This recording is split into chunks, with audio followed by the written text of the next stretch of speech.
ವೀಕ್ಷಕರಿಗೆ ನಮಸ್ಕಾರ. ಲಲಿತಾ ಸಹಸ್ರನಾಮದ 27ನೆಯ ಶ್ಲೋಕ.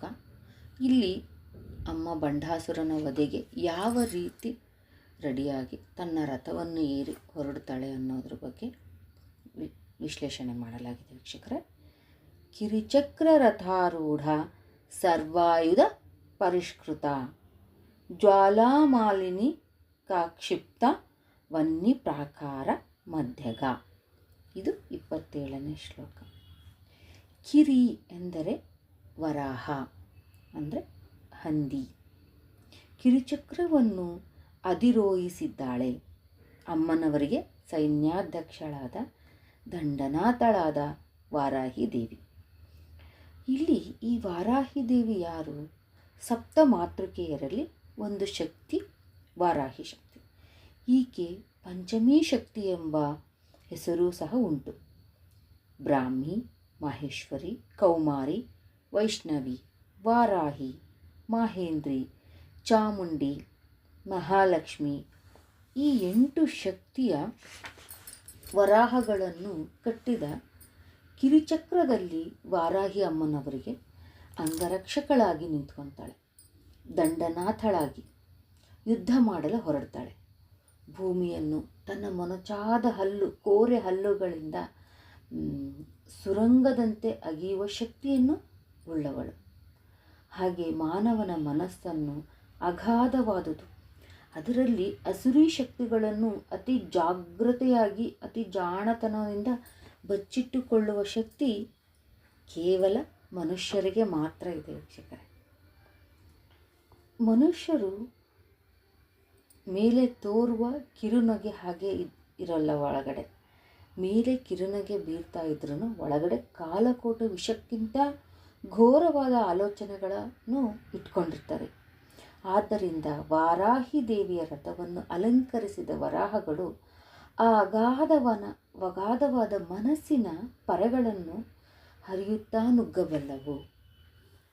ಇನ್ನು ಆ ಕಡೆ ಯುದ್ಧಕ್ಕೆ ಸಿದ್ಧನಾದವರು ಯಾರು? ಸಾಕ್ಷಾತ್ ಬಂಡಾಸುರ, ಅವನ ಪುತ್ರರು, ಮಂತ್ರಿಗಳು, ದಂಡನಾಥರು, ಮಹಿಷಾಸುರನಂತ ರಾಕ್ಷಸರು. ಅವರನ್ನು ಎದುರಿಸಲು ಹತ ಮಾಡಲು ನಾಜೂಕಾದ ವಾಹನಗಳು ಆಗಲ್ಲ. ಹಾಗಾಗಿ ಅಮ್ಮ ವಿಚಿತ್ರವಾದ ಸಂಗೀತ ನಾದವಿದ್ದು ಮನಸ್ಸನ್ನು ಆಹ್ಲಾದಪಡಿಸುವ ಅಗತ್ಯ ಬಿದ್ದಾಗ ಯುದ್ಧ ಭೇರಿಗಳನ್ನೂ ಸಹ ಮುರಿದು ಹಾಕುವ ವಿಪರೀತ ಶಬ್ದವನ್ನು ಹೊರಡಿಸಿ ಆ ರಾಕ್ಷಸರ ಗುಂಡಿಗೆಗಳನ್ನು, ಕರ್ಣ ಭೇರಿಗಳನ್ನು ಅಂದರೆ ಕಿವಿ, ಇವುಗಳನ್ನೆಲ್ಲ ಭೇದಿಸುವಂತಹ ಗೇಯಚಕ್ರ ರಥವನ್ನು ಮಂತ್ರಿಣಿಯಾದ ಶ್ಯಾಮಲಾಂಬಾದೇವಿ ಅಧಿರೋಹಿಸುತ್ತಾಳೆ. ಆ ರಾಕ್ಷಸರ ಶರೀರಗಳನ್ನು, ಅವರಲ್ಲಿರ್ತಕ್ಕಂಥ ಸುರೀಭಾವಗಳನ್ನು, ಅವರ ಹೃದಯಗಳನ್ನು ತೋಡಿ ಹಾಕುವ ಭೀಕರ ವರಾಹಗಳ ರಥವನ್ನು ಅಧಿರೋಹಿಸಿದವಳು ವಾರಾಹಿ. ಹೀಗೆ ಅಮ್ಮನನ್ನು ನಿತ್ಯ ಷೋಡಶಿ ದೇವತೆಗಳಲ್ಲಿ ಶುಕ್ಲ ಪಕ್ಷದ ಚತುರ್ದಶಿ ಎಂದು ತಿಥಿಯ ದೇವತೆಯನ್ನು ಜ್ವಾಲಾಮಾಲಿನಿ ಅಂತ ಕರೀತಾರೆ. ಇಲ್ಲಿ ನಿತ್ಯ ಜೀವನದಲ್ಲಿ ಶ್ರೀದೇವಿಯ ಉಪಾಸಕರಾದ ಭಕ್ತರಿಗೆ ಜಗನ್ಮಾತೆ ನೀಡುವ ಪರೀಕ್ಷೆಗಳನ್ನು ಆಕೆ ನಿವಾರಿಸುತ್ತಾಳೆ. ಆದರೆ ಸಹ ಮಾನವರು ಈರ್ಷ್ಯಾಪರರು ಇರ್ತಾರೆ.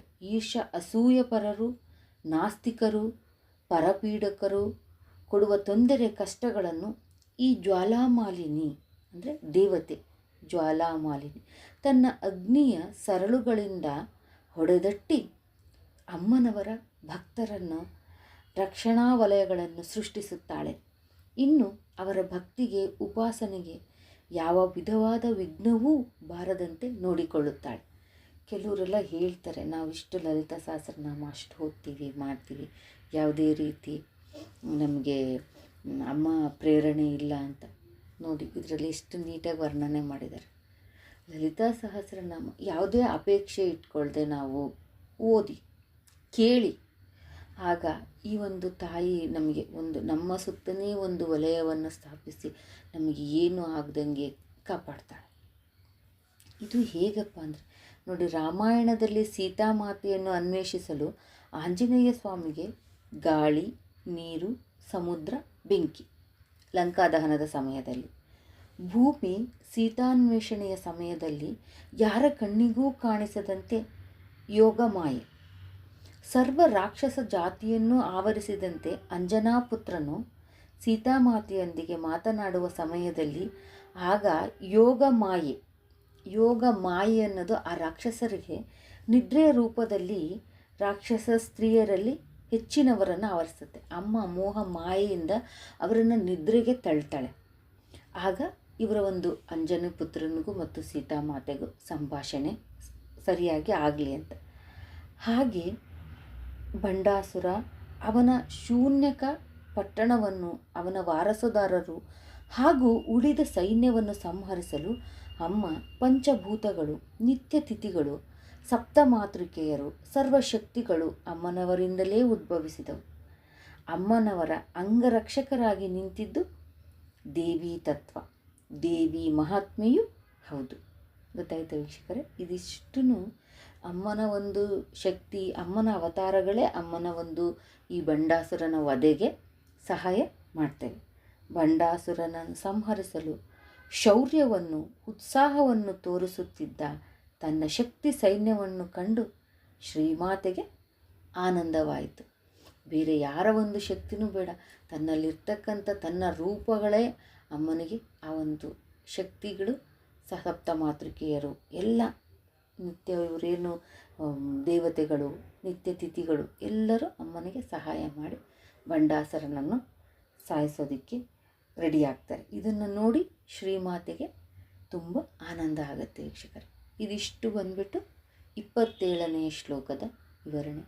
ಮುಂದಿನ 28ನೇ ಶ್ಲೋಕದ ವಿವರಣೆಯೊಂದಿಗೆ ಸಿಗೋಣ ವೀಕ್ಷಕರೇ. ಧನ್ಯವಾದಗಳು.